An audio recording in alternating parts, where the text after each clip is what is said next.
मी तुला writing psychology बद्दल अनेक लोकांना ऍज अ थेरपीचा पार्ट म्हणून सांगताना ऐकलं होतं, तर मला थोडं डिस्कस करायला आवडेल त्याच्यावरती. तू काय सांगू शकशील का? रायटिंग सायकोलॉजी म्हणजे काय असतं, काय त्याच्यामध्ये एक्झॅक्टली तू काय लोकांना सांगते? मी नॉर्मली लोकांना खरं तर डायरी लिहायला सांगते.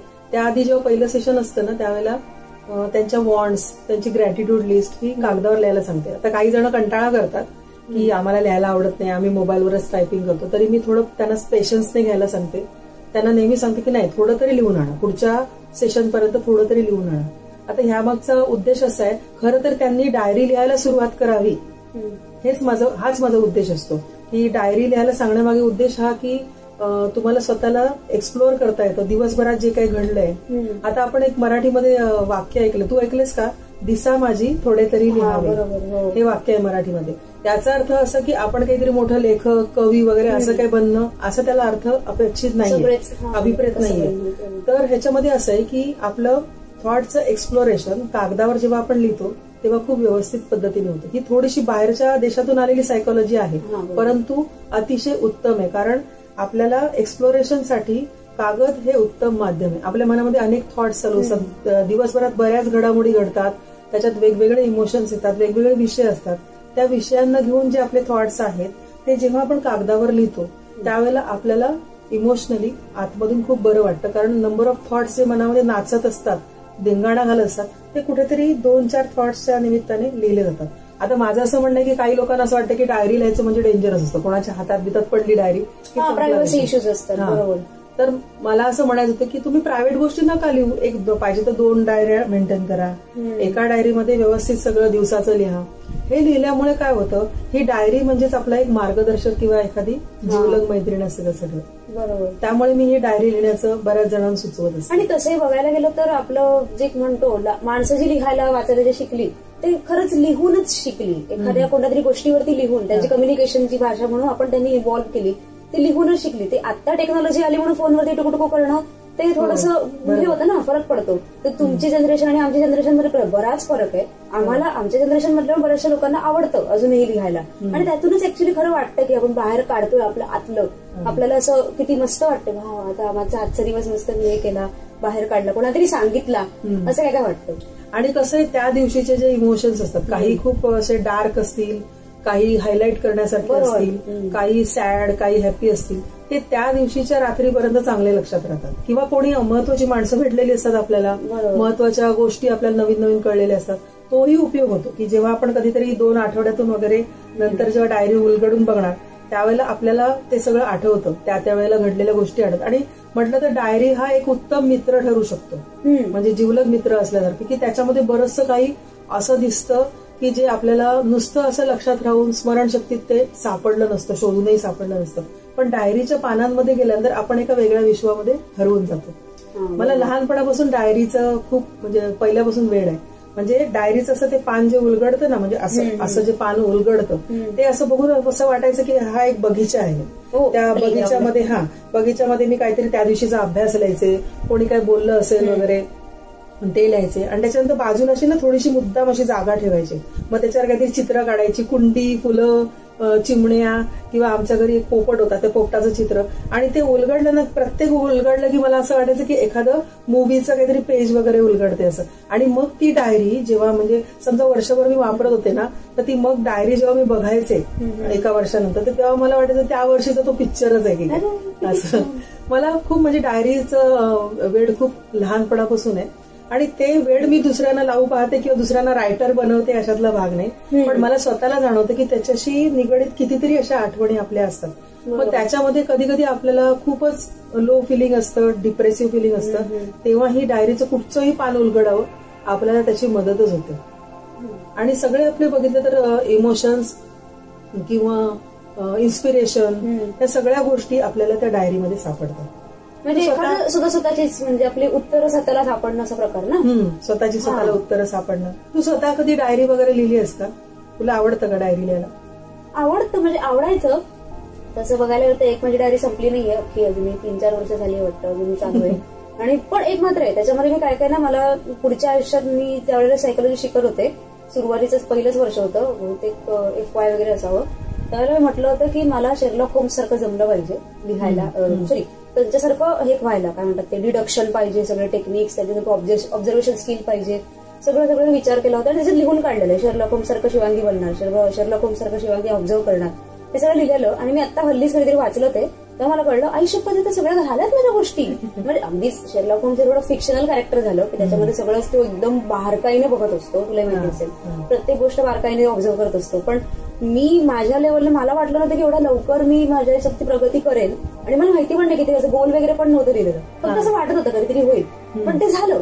आणि ते आता वाजरत हे बऱ्याचशा गोष्टी याच्यातल्या झाल्यात. मग तसं पण असतं का ह्याच्यामध्ये? हो बरोबर आहे, कारण आपण डायरीमध्ये अनेक विषयांशी संबंधित विचार जे मनात चालू असतात त्याच्यातून एक विचार फिक्स करून तिथे मांडत असतो. म्हणजे कुठेतरी आपल्याला जी ऍसिम्युलेशन ऑफ एनर्जीची गरज लागते, ज्याला आपण मराठीमध्ये एकाग्रता शब्द आहे ना, ते जे एकाग्र होणं एखाद्या ठिकाणी एखाद्या थॉटवर ऍसिम्युलेशन ऑफ एनर्जी लागते, ती बरोबर डायरीत उतरवलेल्या त्या वाक्यामुळे तिकडे ती ऍसिम्युलेट होते. तो थॉट आहे तो बरोबर एक्सप्लोर सुद्धा होतो आणि त्याला ती एनर्जी मिळते. आणि नजीकच्या काळामध्ये जर तो थॉट पॉझिटिव्ह असेल, म्हणजे तुम्हाला कल्याणकारी असेल, तुमचं हित करणार असेल, तर त्यानुसार खरोखर तसं घडून पण येतं. आणि डायरीत नॉर्मली खूप निगेटिव्ह माणसं लिहित नाही, पण लिहित असतील, ऍक्च्युअली लिहित असतील, पण कधीतरी त्यांची भडास काढण्यासाठी लिहित असतील. म्हणजे पुन्हा ते काय म्हणतात सुस्थितीत पूर्वस्थितीत पण येत असतील. आणि म्हणजे ते प्रत्येकामध्ये व्यक्तिसापेक्ष या गोष्टी बदलतात. पण ही जी रायटिंग सायकोलॉजी ही अनेक जणांनी नावाजलेली गौरवलेली सायकोलॉजी. बरोबर, मलाही माहिती, मी स्वतः लोकांना किती वेळा सांगितलं. आता कसं असतं, परत लोकांना वाटतं अरे डे टू डे लिहायची सवय झाली तर मग परत झोपताना समजा राहिलं तर तर तसं फिलिंग अजिबात ठेवायचं नाही. 4-5 पानं सुटली, 4-5 दिवसांचं राहिलं तरी काही प्रॉब्लेम नाही. मी स्वतः माझी 4 वर्ष एकच डायरी लिहिते अजूनही. पण त्यामुळे आणि दुसरं अजून एक सल्ला म्हणजे असं की ते असं जाड कव्हराच्या ज्या डायऱ्या असतात ना, असं जाड असं काहीतरी वेगळं प्लास्टिकचं वगैरे कव्हर असतं, ती डायरीज एवढी जाड असते.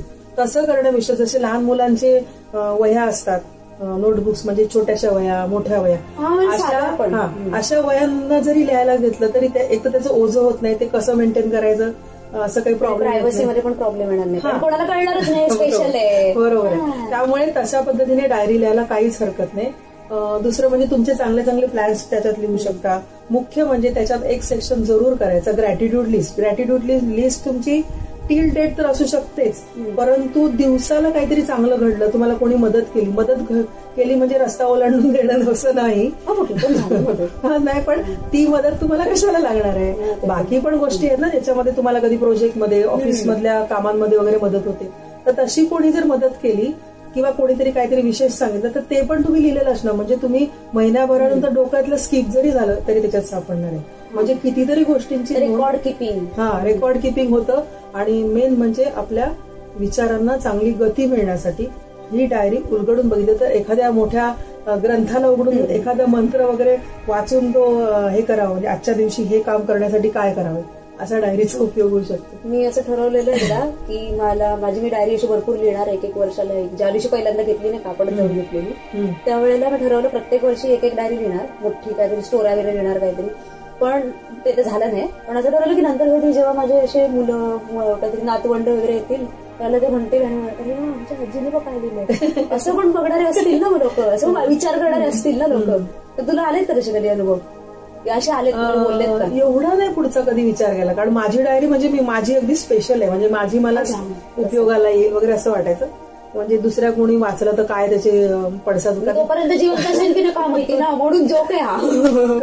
कदाचित मला हसतील सुद्धा की हे काय करून ठेवले, चिमणे कावळे आईने काढून ठेवले, आजीने काढून ठेवले चिमणे कावळे. मी तर विचार केला की आपण सगळं बँकमध्ये आतमध्ये लॉकरमध्ये ठेवून द्यायची आणि नंतर बिलमध्ये लिहायचं, तुम्ही घ्या काढून आणि स्वतः ती ओपन करून बघा. आता मला कोण काय बोलायला येणार. तू विचार कर, एखादी खूप प्रसिद्ध व्यक्ती आणि आयुष्यामध्ये ज्याने अपयश आणि यश दोन्हीला व्यवस्थित हँडल केलंय, त्या व्यक्तीची जर डायरी तो जर असं डेली लिहित असेल, ती जर आपल्याला मिळाली आणि आपण वाचली तर किती मोठं इन्स्पिरेशन ठरेल. कारण आज आपल्याला काय दिसतंय, त्या व्यक्तीचं यश दिसतंय, ती किती मोठ्या पदावर गेली, किती लोकांमध्ये तिला नावाजलं जातं.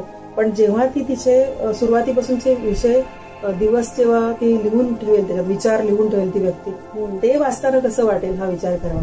आता हे ऍक्च्युली आपण दुसऱ्यांबद्दल बोलतो, पण माझं म्हणणं असं आहे की स्वतःच्या उन्नतीसाठी, स्वतःच्या प्रगतीसाठी डायरी खूप महत्वाचा रोल प्ले करते. इव्हन मी तर म्हणेन की समुपदेशक जे काम करतो ते काम डायरी करू शकते, तुमच्या लाईफमध्ये प्ले करू शकते. आणि डायरीमध्ये अजून काय करता येईल की तुम्हाला एखादा असं सेक्शन ठेवायचं की स्वतः काहीतरी टाइम टेबल बनवून ते ठेवायचं. मग ते टाइम टेबल आपण फॉलो करतो की नाही, तिथे कोणतंही बंधन नाहीये, कारण कोणी बघायला नाही. डायरी म्हणजे काही सीसीटीव्ही बरोबर. तर त्यामुळे ते बंधन नाही. पण तुम्हाला लक्षात येतं की आपण बरेच दिवस जर आपण सांगितलेलं ठरवलेल्या शेड्यूल प्रमाणे वागलो नाही तर मग आपण माती खातोय. हा माझा पुढचा प्रश्न होता. म्हणजे आपणच समजा शेड्यूल ठरवतोय, आपण समजा ते करतोय की बाबा आपण लिहायचं आणि आपण करायचं, पण समजा झालंच नाही तर मग कोण बघायला येणार आहे. मग इकडे हा विरोधाभास झाला ना, पॅराडॉक्स झाला. बरं, अजून एक काय डायरीचा मोठा उपयोग करतायत, म्हणजे एका डायरीचे अनेक उपयोग. एक तर ग्रॅटिट्यूड लिस्ट, नंतर डे टू डे तर आपण लिहितोच त्याच्यावर, परत टाइम टेबल एक फिक्स केलेलं असणं. अजून एक उपयोग होऊ शकतो महत्वाचा डायरीचा, तो कोणता सांग? ते सायकोलॉजी काय लिहू शकतो आपण सांगतात. म्हणजे मी पण सांगितलंय लोकांना, ते आपल्याला नको असलेल्या गोष्टी किंवा म्हणतो निगेटिव्ह थॉट्स, थोडक्यात आतापर्यंत त्रास येणारे, खूप हे करणारे, इंटेन्सिटी, म्हणजे डायरीची भजी करायची, ते लिहायचे मग भजी करायची, नाही तर झाडून टाकायचे. नको, त्याच्यासाठी आपण वेगळे कागद घेऊ आणि त्याच्यावर लिहू, कारण ती एक सायकोलॉजी खूप महत्वाची आहे. म्हणजे ते जे आहे पेपर बर्निंग सायकोलॉजी खूप महत्वाची. पण ही त्या आपल्या डायरीला हात लावायचे. आपल्या डायरीमध्ये महत्वाचा अँगल काय आहे की व्हॉट डू यू वॉन्ट, तुझ्या वॉन्ट्स, तुझ्या इच्छा, तुझ्या विशेष तू त्याच्यामध्ये लिहू शकते आणि ते तुला कोणी जज करायला नसणार. दुसरं म्हणजे तुला वाटलं आता ही नाही, नकोय तर ती खोडून टाकायची, दुसरी टाकायची. असं तू किती खाडाखोड करून नवीन इच्छा लिहू शकते. आणि तुझी डाऊट प्रोसेस चालू आहे की नाही हे तुला माहित नसणार, लोकांना माहित नसणार. आणि दुसरं म्हणजे तू जो मगाशी विषय काढला ना, त्याच्यावर आपण नंतर येऊया. पहिल्यांदा डायरी हा विषय एक्सप्लोर व्यवस्थित मी केला की नाही ते सांग डायरी बद्दल. हाच पॉइंट शेवटचा. याच्यामध्ये मी तू म्हणालीस ना डाऊट प्रोसेस आपली चालू असते वगैरे, तर मग इथे मी आता काहीतरी लिहिलंय, मला व्हॉट डू यू वॉन्ट वाला लिहिलं. आणि आता मला बरंच आठवतं की समजा मला गाडी पाहिजे असं मी आत्ताच्या शिवांगीने विचार केला तर ते गाडी मग त्याचं मॉडेल कोणतं घेऊ, ते कोणती बरोबर आहे, मायलेज काय देईल, इथपासून माझे सगळे छोटे छोटे विचार. म्हणजे आता मी एवढं खरं मुलाला माहितीच आहे तेवढं पण मला माहिती नसेल, पण हे विचार येतातच शेवटी. कारण गाडी म्हणजे इन्व्हेस्टमेंट हा एक डोक्यात असतो ना पॉईंट. मग मी स्वतःच्या नावावर माझी काहीतरी गाडी घेते म्हटल्यावरती मला या पॉईंट येतात डोक्यात. मग हे डाऊट प्रोसेस झाली ना, मग ते कसं मॅनेज करायचं, तुला काय वाटतं? डाऊट प्रोसेस काय सतत चालू राहील असं नाही, कारण आपलं बऱ्यापैकी डायरीशी एक नातं निर्माण झालंय, मैत्रीचं नातं. त्यामुळे तिथे असलेल्या गोष्टींना एक काय म्हणू आपण, चांगले व्हायब्रेशन्स आहेत, आपल्याला बरं वाटतं ती डायरी उघडल्यानंतर. त्यामुळे डाऊट प्रोसेस कदाचित 1 दिवस 2 दिवस चालेल, कधी कधी मध्येच उफाळून येईल, पण डायरी उघडल्यावर तुम्हाला कन्फर्मली तिथे वाचायला मिळणार आहे की मला लाईफमध्ये हे अचीव्ह करायचंच आहे. तर तुम्ही बऱ्यापैकी त्या डायरीला पॉझिटिव्ह एनर्जीज देणार, म्हणजे तिथे डाऊट प्रोसेस आपोआप नष्ट होत जाणार. असं चांगलंय, मला नव्हतं माहिती. मग आपण आता त्या विषयावर येऊया का की जसं सायकोलॉजिस्ट सांगतात. अजून एक गोष्ट सांगायची की डायरी लिहिण्याची जी सवय लोकांना लावली, म्हणजे अक्षरशः मागे लागायला लागतं मला, लहान मुलांसारखं विचारायला लागतं डायरी घेतली का. आळशीपणा असतो सगळ्यांमध्ये, काहीच करू शकत नाही. तर त्याच्यातून एक चांगलं, ऑब्व्हियसली दमलेले पण. त्याच्यातून अजून एक काय चांगलं होतं की तुमचं बिघडलेलं हँड रायटिंग असतं ते नीट होतं आणि तुम्ही छान लिहू शकता. दुसरं म्हणजे चांगला मूड असेल तर छान अक्षर येऊ शकतं, स्वतःचं अक्षर बघून छान पण वाटू शकतं. आणि आपल्याला अजूनही मोबाईलच्या जमान्यामध्ये सुद्धा कागदावर काहीतरी लिहिता येतं, बरोबर, हे सुद्धा आपल्याला आठवतं, रिअलाइज होतं. आता तुझा जो प्रश्न होता बर्निंग सायकोलॉजी, तर तो सिम्पली असा फंडा आहे की आपल्या लाईफमध्ये घडलेल्या अशा काही घटना आहेत ट्रॉमॅटिक, वेदना देणाऱ्या, म्हणजे आठवून खूप त्रास होतोय आपल्याला, अशा ज्या घटना आहेत, किंवा खूप राग आलेला आहे, कोणीतरी खूप घमेंडीने अहंकाराने वागले, खूप तुमचा अन्याय केलाय, त्रास दिलाय, अशा घटना किंवा त्या लोकांबद्दलच्या कंप्लेंट्स त्या सगळ्या 1, 2, 3, 4 त्या कागदावर पेपरवर लिहून काढायच्या. त्याच्यानंतर एका सुरक्षित ठिकाणी तो कागद ठेवायचा जमिनीवर आणि त्याला छानपैकी पेटवून द्यायचं. पण हे सगळं करताना विथ इमोशन्स करायचं, विथ कॉन्शियसनेस, म्हणजे जाणीवे सहित करायचं. म्हणजे नुसतं आपला एक कागद घेतलाय, थंडी वाजते, ऊब निर्माण करायची आणि म्हणून जाळ केलाय आणि बसायचं नाही, पूर्णपणे आठवायचंय, विथ कॉन्शियसनेस आठवायचंय की काय काय झालं होतं. एकदाच आठवायचंय आपल्याला, ते पुन्हा नाही आठवायचंय, कारण ते आपल्याला काढून टाकायचंय, ते नष्ट करायचंय. तर मग ते सगळं लिहून काढायचं विथ इमोशन्स आणि म्हणायचं की आता हे माझ्या आयुष्यातून ऊर्जा सुद्धा ही नष्ट होते, ही नकारात्मक ऊर्जा त्या प्रसंगातून आलेली. आणि मग ते सगळं कागदाचा गोळा करून ते जाळून टाकायचं आणि लिटरली फील करायचं, समाधान फील करायचं की माझ्या आयुष्यातून या सर्व ट्रॉमॅटिक घटना निघून गेल्या. ह्याला म्हणतात पेपर बर्निंग सायकोलॉजी.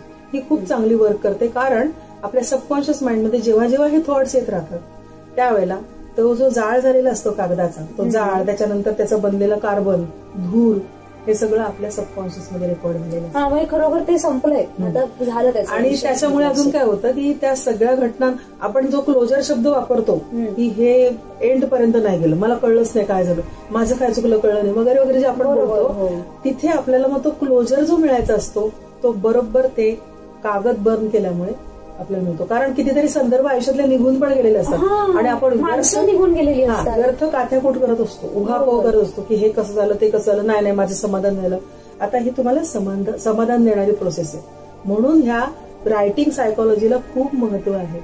पण मग बर्निंग सायकोलॉजी म्हणजे बर्निंग मला जो काय प्रोसेस आहे ती सगळ्यांनीच केली पाहिजे की कसं वाटतं, काय ज्याला जसं वाटतं तसं. कारण कसं आहे, शेवटी कागदावर लिहून तुम्ही कुठेतरी ठेवणार, म्हणजे तुम्ही सगळं ती भडास तुमची काढलेली असणार कागदावर. मग तो कागद कुठेही ठेवला तर तो कागद तुम्हाला कुठे चांगली एनर्जी प्रसारित करणार, बरोबर, तो निगेटिव्हच करणार. मग तुम्ही डायरी रचून अशा 3-4 ठेवल्या तरी त्या एखाद्या अनवॉन्टेड डस्टबिन मधल्या कचरा सडत जाणाऱ्या कचऱ्यासारखा. त्यामुळे तुम्ही सरळ त्याला आग लावून टाकायची छानपैकी पण करेन आणि विषय तो संपवून टाकायचा. हो नक्की, अधूनमधून केलं पाहिजे. म्हणजे सगळे बरेचसे आयुष्यातले असे क्लोजर न मिळालेले पेनफुल पॉइंट्स, वेदनादायी प्रसंग सगळे डिलीट होतील.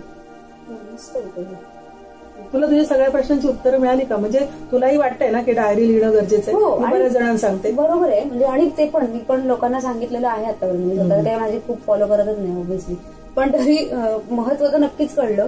पण ह्याच्यामध्ये नवीन गोष्टी पण कळल्या की डाऊट प्रोसेसने खरंच काय एवढा प्रॉब्लेम होत नाही, कारण नंतर ते निघून जातं. मला थोडं प्रोसेस करायला मला स्वतःला जमत नव्हतं की डाऊट प्रोसेस समजा आली तर मग हे माहितीये ना की डाऊट प्रोसेस आली म्हणजे अडकलं इथं, तर ते मला कळत नव्हतं. ते पण नवीन कळलं मला.